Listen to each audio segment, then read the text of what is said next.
What's up, guys? This is Miles here with Sicindo Sports, and you know what happened. Anthony Davis is going to the Los Angeles Lakers to play with LeBron James and chase a championship, and right now they are the favorites in Vegas. In this video, I'm going to let you know what I think is the best option for the Lakers moving forward in this free agency period, because it will make or break what happens this season, definitely in the playoffs. So we're going to go ahead and start on that. Of course, they traded away Lonzo Ball, Brandon Ingram, and Josh Hart. So we're just talking about players in this video. So those are three key players that played a lot of minutes this year. And now looking at the roster, we have LeBron, Kyle Kuzma, Isaac Bonga, and Mortiz Wagner are on the roster for next year. And for the sake of this video, we're going to be moving them to the inactive part of the roster. They won't be on our active 12-man team, but they'll still be on the 15-man squad, if you even know what that means. But and we know Rondo, Caldwell Pope, Mike Muscala, Lance Stevenson, Reggie Bullock, Tyson JaVale, they're all on one-year deals, so they would have to be re-signed. But now I'm going to dive into my reasoning behind the roster I'm going to choose. We all just saw what happened in the playoffs. The Warriors, of course, have like 3 of the top 10 players in the league, and then another all-star with Draymond Green, but they were really affected by injuries, and their depth showed that they were pretty top heavy. Besides Iguodala and Quinn Cook, they didn't really have any bench players give them anything in this series. DeMarcus Cousins, he was on the bench, but I don't really consider him a bench player. But you know what I mean. If you watch the series, these injuries really hurt him. And Max Kellerman just tweeted that should they go after Kyrie Irving or 2 to 3 good veteran players. And in this video, I'm going to be going after more veteran players, and I'm going to give a reasoning behind all of them and why they'll work in this system perfectly. So first off, of course, there are the Kyries and the Kawhis and the Kevin Durants and the Klay Thompsons in free agency this year. Really, top players in the NBA. Then we also have our lower tier free agents such as Jimmy Butler, Kemba Walker, Tobias Harris, Vukovic, Valanciunas. Is literally a loaded class. But my fear is that if they go after one more star, you're going to have a really bad all-around roster, just because you don't have enough cap space to bring in good veteran players if you go after a third star such as Kemba or Kyrie.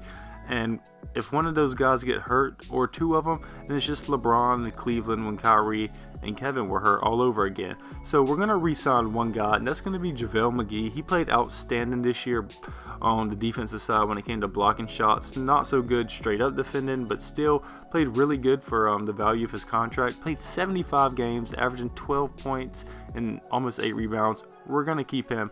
Now, our probably most expensive signing is going to be DeAndre Jordan. He's increased his free throw percentage. He's a walking double-double and a very efficient player all around. 19 PER last year, played 69 games, didn't have really any major injury problems. He's going to be our biggest signing. Now looking at JJ Redick, there's a reason I believe the Lakers will be able to sign him. This year he didn't shoot as well as he usually does from 3-point line, but played 76 games, very durable, very experienced. And if the 76ers end up signing Tobias Harris or Jimmy Butler to a max deal, they're not going to have much left over, and JJ Redick's probably going to be looking to a 2 to 3 year deal worth a decent amount of money. So I think the Lakers have a good chance of getting him. Now the third player the Lakers should go after is Ricky Rubio. The Utah Jazz have informed him that they are not making him a priority in free agency. Now he's not a great shooter, but he can hit open shots. He's a good playmaker, and he can kind of take the load off LeBron.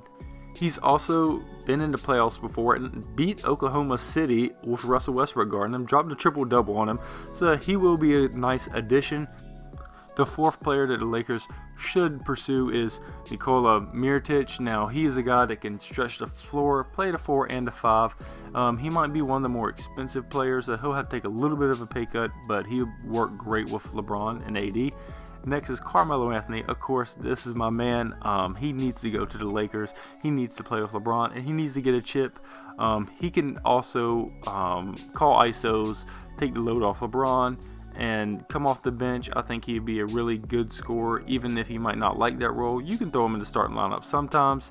Now, the 6th guy they should sign is Terrence Ross, who played 81 games this year, shooting 87% from the free throw line. Now, they would have to get this guy to steal, but I believe he'd rather play for a winning team and get recognition than be a loser in Orlando. And then lastly, they should go after J.R. Smith, who didn't really play at all this year because the Cavs couldn't find a trade that they wanted for him, and they wouldn't just straight up let him go.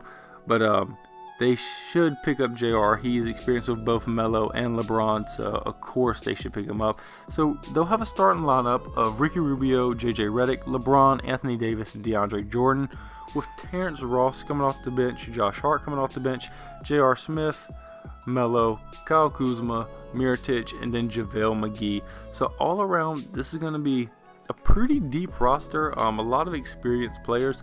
Again, the only 2 players on this roster that aren't going to be experienced are going to be Josh Hart and Kyle Kuzma.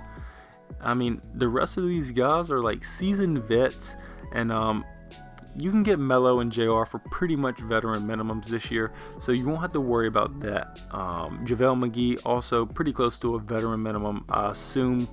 So the more expensive players are going to be DeAndre Jordan, JJ Redick, and Terrence Ross.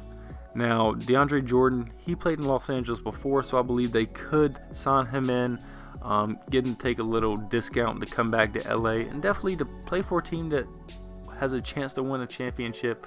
A lot of these players on this list, not only are they veterans, but they haven't won before. So, of course, DeAndre Jordan and Ricky Rubio and Mirotic and Melo and Terrence Ross would take pay cuts to be relevant and have a long-lasting legacy.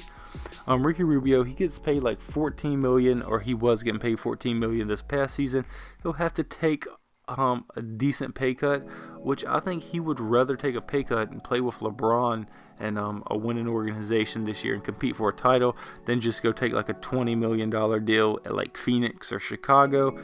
Mirotic, he got traded to the Bucks this year from the Pelicans and then ended up getting knocked out and actually got benched. I don't know if you watched Eastern Conference Finals, but he started at the beginning of the series and then got benched later in the series and didn't get much playtime at all. So he might be a little ticked off about that. And the Bucks have a lot of cap issues already. They're going to have to re-sign Chris Middleton and Malcolm Brogdon this summer.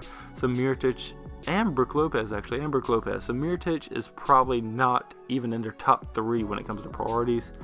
I think this veteran team would definitely give LeBron his greatest chance of winning the title this year instead of just signing Kemba Walker and then a whole bunch of bums, or bringing back the same roster from this year, re-signing Caldwell Pope and Rondo and Lance Stevenson and Tyson Chandler. I just don't think that would work at all. That'd probably be terrible. So let me know what you think in the comments about this roster, and would they be able to dethrone injured Golden State Warriors, which I'm pretty sure of course they would, and about Portland and a possible Bucks coming back and where Kawhi will land. So there's a lot that goes into this, and let me know what you think. Have a great day and thanks for watching.